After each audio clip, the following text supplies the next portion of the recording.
नमस्कार दोस्तों। आज मेरा मन आप सभी विद्वान जनों से एक विषय पर आपकी राय लेना था। आप क्या सोचते हैं, मैं जो सोचता हूँ उसके आगे आपकी राय क्या है, या मेरी राय गलत है, मेरी अवधारणाएं गलत है।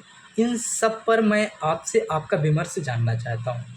मुझे लगता है काफ़ी विद्वान जन मेरे फेसबुक से जुड़े हुए हैं और मैं आप सभी को अवगत करा देना चाहता हूँ कि आपका जो राय होगा वो मेरे फेसबुक अकाउंट की तरफ से इंटरनेशनल है, क्योंकि मेरे जो स्टूडेंट हैं वो इंटरनेशनल विद्यार्थी हैं। और इस समय का जो मेरा संवाद का विषय है आपसे, वो विषय थोड़ा विचारणीय विषय है, क्योंकि वो विषय इतना ज़्यादा महत्वपूर्ण है कि नीट जैसी परीक्षाओं पर हुए फर्जीवाड़ा, यूजीसी नेट द्वारा लिए गए पेपर का फर्जीवाड़ा, यूपीएससी द्वारा लिए गए एग्ज़ाम में एक महिला ने सबको पागल बना दिया। उन सब विचारणीय विषय के बाद भी आज देश का सबसे पहला मुद्दा बना हुआ है, वो है माननीय यशस्वी सीएम श्री योगी आदित्यनाथ जी द्वारा लिया गया कांवड़ यात्रा के दौरान जो दुकानदार होंगे, जो सेलर होंगे, उनको अपना सरनेम लगाना होगा। और सरनेम लगाने का सीधे हम यूपी पे हैं तो हम सीधे बात करते हैं कि आप एक वर्ग विशेष या एक धर्म विशेष को निंदनीय तथा हीन भावना से देखने का है।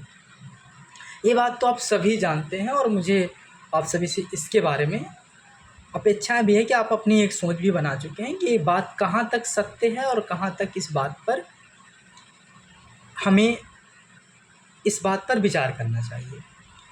तो क्या हम ये कह सकते हैं योगी आदित्यनाथ जी गलत हैं? उन्होंने जो निर्णय लिया वो एक वर्ग को खुश करने तथा दूसरे वर्ग को हीन भावना से देखने का है। मानते हैं, हम इस बात को मान सकते हैं कि ये बात सही है वास्तव में। लेकिन मेरा जो मानना है, जो मेरा तर्क है, उस तर्क पर आप अपनी सहमति दीजिएगा। आप अपना विचार खुलकर व्यक्त कर सकते हैं। क्या ऐसी जगहों पे हम हिंदू या मुस्लिमों को आना चाहिए जहाँ पर धर्म की बात होती है? क्योंकि धर्म की स्वतंत्रता है और भारत तो ऐसा धर्म है जहाँ पे बहुत सारे धर्म के लोग रहते हैं। भारत मुझे लगता है विश्व का पहला देश होगा जहाँ पर सिख, ईसाई, जैन, बौद्ध, हिंदू, मुस्लिम, यहूदी, पारसी सभी धर्म के लोग रहते हैं।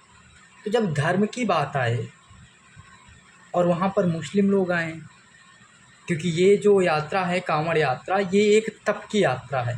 लोग 200-300 किलोमीटर दूर चलते हुए, पैदल चलते हुए अपने आराध्य भगवान शिव को पानी चढ़ाने आते हैं।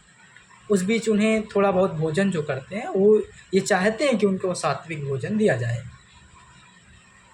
अब सात्विक भोजन जो दिया जाएगा उसमें जो मुस्लिमों द्वारा दिया जाएगा, वो तो मानते हैं कि वो उस टाइम खाना तो वही बनाएंगे, वो चिकन तो बनाएंगे नहीं।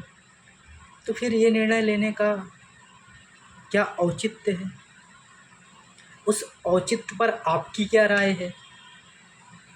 इस बात को डिस्कशन करने के लिए मैं आपसे अपनी राय साझा करता हूँ। और मुस्लिम भाई जो भी हैं वो भी इस बात पर थोड़ा ध्यान देंगे। मेरे अकाउंट में जो भी मेरे फ्रेंड हैं, मेरे दोस्त हैं, मेरे स्टूडेंट हो सकते हैं, क्या जब आपके घर से कोई हज की यात्रा करने जाए, आपके घर से कोई हज की यात्रा करने जाए, उस बीच में दुकानें लगाई जाएँ और उन दुकानदारों, आपको पता नहीं है कि वो जो दुकानदार हैं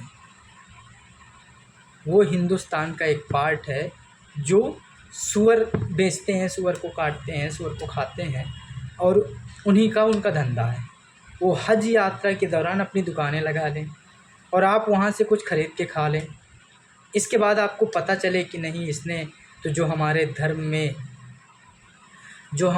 में कहा गया है कि ये हराम है, हमने उस व्यक्ति के हाथ से वो भी हज यात्रा के दौरान खा लिया। ये बात भी गलत होगा ही ना, क्योंकि आपको पता नहीं था ये कौन व्यक्ति है जो दुकान लगा के रखा है। और ये भी सांप्रदायिक एक प्रकार का आपके साथ धोखेबाजी है। तो मुझे तो मेरा मानना है कि वहाँ पर उन दुकानदारों को जाना ही नहीं चाहिए। यही बात अब सीधे उल्टा अपोजिट अप्लाई कर लेना चाहिए कि जब यहाँ पर 1 महीने की बात है, मैं इस चीज़ से एग्री करता हूँ कि आप लोगों के साथ गलत होगा आपकी भावनाओं के अनुसार, लेकिन अगर आप उन व्यक्तियों की भावनाओं को अगर ध्यान में रखेंगे जिन व्यक्तियों ने इतना बड़ा तप किया है 1 महीने के लिए, और उन व्यक्तियों के साथ ये जो होगा, आपने खाना दिया, आप चिकन खाते हैं, आप काटते हैं, आप सब करते हैं। कुछ लोग नहीं खाते हिंदू धर्म में, कुछ लोग नहीं खाते, मानता हूँ कि कुछ लोग खाते हैं, लेकिन जो यात्रा करने जा रहे हैं उन कहीं ना कहीं वो सात्विक व्यक्ति होते हैं, तो उनको आपने खाना खिला दिया, इसका पाप भी आपको लगेगा, उस व्यक्ति को तो नहीं पता है। लेकिन अगर राजनीतिक तौर से निर्णय ले लिया गया तो मुझे लगता है आपको वास्तव में उस जगह जाना ही नहीं चाहिए, क्योंकि अगर हम आपके धार्मिक त्योहारों में हम वहाँ पे कुछ गलत करने जाएं या हम वहाँ पे ऐसी चीज़ें बेचने लगे सामने जो आपको अच्छी ना लगे, तो ये कहीं ना कहीं हिंदुस्तान की अखंडता पर सवाल है ना। मैं आप सभी दोस्तों से इस पर आपकी राय जानना चाहता हूँ। मेरी राय ये है, मेरी राय गलत हो सकती है, व्यक्तिगत राय हमेशा गलत होती है, लेकिन एक सामूहिक राय गलत नहीं होती। मैं आप सभी से प्रार्थना करता हूँ इस पर अपनी राय दें और कमेंट बॉक्स पर ज़रूर लिखें।